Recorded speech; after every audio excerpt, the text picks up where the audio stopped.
York. Thank you. Alex Little now, criminal defense attorney, former assistant United States attorney. Alex, thanks for being here. Thank you. Good afternoon. Big picture, what did we learn from these new documents? Well, I think the most important thing we learned is that the special counsel has been doing a lot of their homework. You don't put 900 pages before a magistrate judge without an incredibly thorough investigation. And so it's clear that the folks working with the special counsel have been basically piecing this together from the start, from the day they got there on the job. We know that Michael Cohen is a criminal. He's pled guilty. He's admitted to a number of crimes. These documents sort of lay out some of those specifics. And we also know that the special counsel, or at least the prosecutors in the Southern District of New York, aren't done with their job. There is, 19 pages that clearly is problematic for other folks who may be targets of that investigation.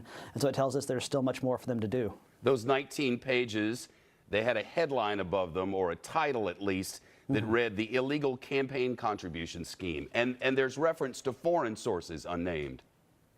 Yeah, that was an interesting piece that people didn't expect. I think there was some suggestion already from Mr. Cohen's testimony before Congress that there was this investigation into the hush money payments.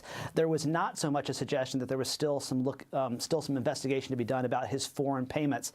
And for whatever reason, and it must have been an ongoing investigation, the Department of Justice asked the judge to keep out from the public view the names of foreign sources of income, which could either be potentially cooperating witnesses in other investigations or targets of some sort of influence peddling.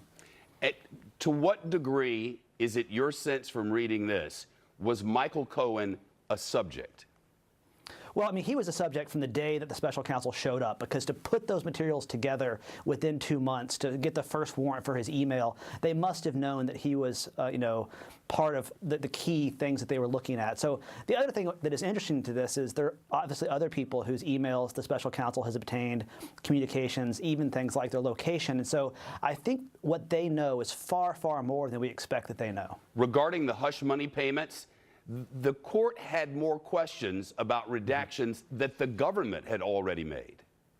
Yeah, so it's clear, I think the court wants as much to be public as possible. And so they actually asked for an update here in 2 months to see if they could release more information about those hush money payments. And that's a real question. I think there's been a suggestion potentially that is the SDNY going to sit on this for as long as they can, potentially until President Trump is no longer president, if they think there's something to indict there, or are there other people, particularly with American media, the National Enquirer's parent, and its executives that could be targets of indictments as well. The documents, Alex, reveal that Michael Cohen made a $6 million loan to somebody. Yeah, and that's particularly suspicious. I mean, this is a man who didn't have that sort of money. He loaned it, and for whatever reason, they've kept the information about that loan secret. Now, could that be part of sort of some more influence peddling? There was accusations that he's pled guilty to some of this consulting that he's done, and it could be there's more of that. They're still trying to ferret out. In the main, level of concern regarding this development at the White House? Well, look, I mean, I think it tells them they've seen every step of the way that the special counsel and his investigators have been incredibly thorough. Location warrants, trap and trace warrants.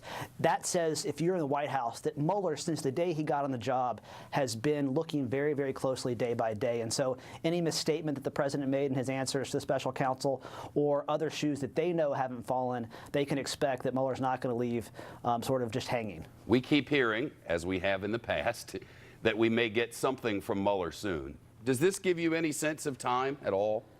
It doesn't, because he's handed off so much of his investigation. I mean, you have to remember, he is a bureaucratic man. He was the top FBI agent. He ran the FBI for a long time. He knows bureaucracy, and so just because his team may be moving on, or even he may move on, he has certainly pushed parts of this investigation to other prosecutors who could carry it on for a long time. So I don't think we're near the end of this, even if he shuts down his shop anytime soon. Alex Little, former assistant U.S. attorney, current criminal defense attorney, with us from Nashville.